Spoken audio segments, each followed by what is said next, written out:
วันแห่งความสุขหัวข้อในมื้อนี้แมนเปลี่ยนจากก้อนหินให้มีชีวิตเปลี่ยนจากก้อนหินให้มีชีวิตในเอเสเกียลบทที่36ข้อ26ทรงกล่าวว่าเฮาจะให้พวกเจ้ามีความคิดและจิตใจใหม่เฮาจะเอาจิตใจดื้อด้านที่แข็งดังหินหนีไปและจะเอาจิตใจเป็นเนื้อหนังที่เสื่องไว้ให้พวกเจ้าเมื่อสิ้นสุดยุคพันธสัญญาเดิมก่อนจะเข้าสู่ยุคพันธสัญญาใหม่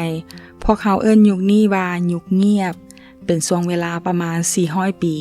ที่พระเจ้าบ่ได้เว้าหรือให้นิมิตอันใดต่อชนชาติอิสราเอลแต่แล้วโยฮันผู้ให้บัพติศมาก็มาปรากฏพร้อมกับประกาศว่าจงทิ่มใจเก่าเอาใจใหม่เซาเฮ็ดบาปสาเพราะว่าอาณาจักรสวรรค์มาใกล้แล้วและอย่าคิดในใจว่าพวกเขามีอับราฮัมเป็นพ่อเข้าของพวกเขาข้าพระเจ้าบอกพวกเจ้าว่าพระเจ้าทรงฤทธิ์สามารถบันดาลให้ก้อนหินเหล่านี้เป็นลูกหลานของอับราฮัมก็ได้อย่าอ้างว่าเป็นลูกหลานของอับราฮัมแล้วพระเจ้าจะยอมรับแต่การกลับใจใหม่ต่างหากที่พระเจ้าปรารถนาชีวิตที่เป็นเหมือนก้อนหินนั้นบ่มีประโยชน์บ่สามารถปั้นคือกับดินเหนียวได้และก้อนหินเปรียบเหมือนใจแข็งกระด้างของมนุษย์ด้วยอับราฮัมเคยเป็นดังก้อนหินโดยธรรมชาติแล้วท่านบ่สามารถมีลูกได้แต่ความเชื่อของเพิ่นบ่ได้ลดน้อยลงเมื่อพิจารณาเบิ่งสังขารซึ่งเปรียบเหมือนตายไปแล้วหมายความว่าเป็นหมันพอมีอายุประมาณ100 ปีแล้วเมื่อคำนึงถึงคันของนางซาราว่าเป็นหมันในที่สุดอับราฮัมก็มีลูกได้โดยพระเจ้าชีวิตเฮาสามารถเปลี่ยนแปลงได้โดยพระเจ้าเช่นกันจิตใจของมนุษย์ที่มีบาปเป็นดังก้อนหินใจบาปคือก้อนหินเยเรมียาบท17ข้อ1ใจอวดองค์คือก้อนหินโอบาดิยาบท1ข้อ3ใจดื้อด้านคือก้อนหินเยเรมียาบท18ข้อ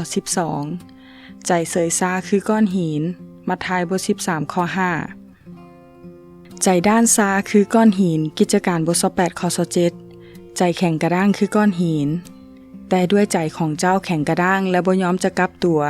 เจ้าจึงกำลังสะสมความโกรธให้ไว้ให้ตนเองในวันของความโกรธให้นั่นคือวันที่พระเจ้าจะทรงพิพากษาลงโทษอย่างยุติธรรมให้ปรากฏแจ้งนั่นโรมบท2ข้อ5ถ้าบ่จัดการกับจิตใจที่ได้กล่าวมาข้างเทิงจะบ่มีชีวิตได้เลยเพราะใจเป็นแกนหลักของชีวิตสุภาษิตบท4ข้อ23ทรงกล่าวว่าสุภาษิตบท4ข้อ23ทรงกล่าวว่าจงระวังใจของเจ้ายิ่งกว่าสิ่งอื่นใดเพราะทุกสิ่งที่เจ้าเฮ็ดออกมาจากใจจงรับการเปลี่ยนแปลงใจใหม่แล้วจะเป็นคนใหม่ขอคิดพระเจ้าเท่านั้นที่สามารถเปลี่ยนก้อนหินให้มีชีวิตได้เอเสเกียลบทที่36ข้อ26ทรงกล่าวว่าเฮาจะให้พวกเจ้ามีความคิดและจิตใจใหม่เฮาจะเอาจิตใจดื้อด้านที่แข็งดังหินหนีไปและจะเอาจิตใจเป็นเนื้อหนังที่เชื่อฟังให้พวกเจ้าขอพระเจ้าสร้างใจให้ใหม่ขอพระเจ้าอวยพร